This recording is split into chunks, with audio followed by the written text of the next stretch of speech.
আজকে আপনাদের দেখাবো যে আমাদের এই গরুর গানি থেকে আমরা কিভাবে তেল তৈরি করি। আসলে অনেকেই আমাদের কাছে জিজ্ঞাসা করেন যে আসলেই আপনারা কিভাবে তেলটা তৈরি করেন।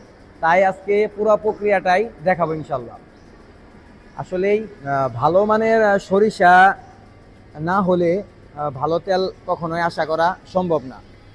তাই এখানে আমরা যে সরিষাটা ব্যবহার করি সেটা হলো শুধু দেশি যে মাগি সরিষাটা আছে, সেই সরিষাটা আমরা এখানে ব্যবহার করি। চলেন দেখা যাক আমাদের গানির এইগুলা দেখাই। আর কি এখানে 5 কেজি পরিমাণ সরিষা দেওয়া হয়েছে। এটা আর কি 2.5 থেকে 3 ঘন্টার মতো সময় লাগতে পারে। আস্তে আস্তে আর কি তেলটা বের হয়। এটা কেউ দেখাই যে এটা মাত্রই দেওয়া হইলো আর কি, এখন আর কি ঘোরানো হচ্ছে।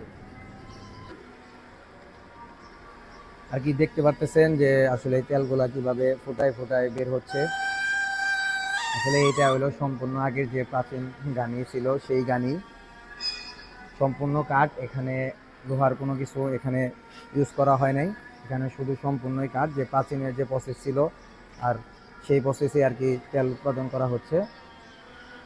আসলে আমরা এখান থেকে তেল উৎপাদন করে আমরা কিভাবে সংরক্ষণ করি চলেন সেটাও আজকে দেখাবো। সেটা হলো আমরা আর কি সংরক্ষণ এরকম ড্রামে আমরা সংরক্ষণ করে রাখি। সংরক্ষণের সময় হলো 10 থেকে 12 দিন। ইনশাল্লাহ আমরা এইভাবে একটা পাত্রে সংরক্ষণ করি। এভাবে সংরক্ষণ করা হয়, দেখতে পারতেছেন। তারপরে দেন আমাদের এইভাবে একটা বোতল আর কি প্যাক করা হয়। এখনো এইভাবেই আপনাদের বাসায় যাচ্ছে। যারা আর কি আমাদের এখান থেকে রেগুলার নিচ্ছে তারা আসলেই জানে যে আমাদের তেলটা কীরকম বা কালারটা কীরকম বা স্বাদ গ্রাম কীরকম, তারা অবশ্যই জানে। তাই আমাদের এই তেলটা সম্পূর্ণ কেমিক্যাল ফ্রি, প্লাস এখানে কোনো প্রকার রং ইউজ করা হয় না। সম্পূর্ণ ন্যাচারাল বা প্রাকৃতিক ওয়েতে উৎপাদন হচ্ছে।